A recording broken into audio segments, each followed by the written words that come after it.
না, পৃথিবীতে সবচেয়ে বেশি পাঠ করা হয় যে গ্রন্থ সেটা কোরআন।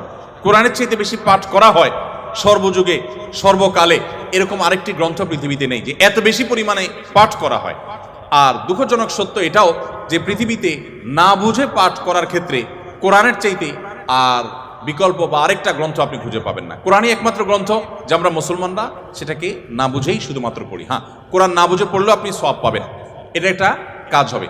না বুঝে পড়লে কি লাভ হবে আমরা অনেকে বলি। আজকাল আপনারা জানেন অনেক টেকনোলজি আবিষ্কার হয়েছে, আপনারা টেকনোলজির লোক, যে একটা সিম্পল জিনিস আমাদের সবার হাতে হাতে আছে, স্মার্টফোন। আমরা যদি বলি হাই শ্রী কল অমুক, সাথে সাথে কিন্তু আপনার কোনো টিপাটিপি ছাড়াই সেই অমুককে কল করবে, মোবাইল করবে না ডিভাইস।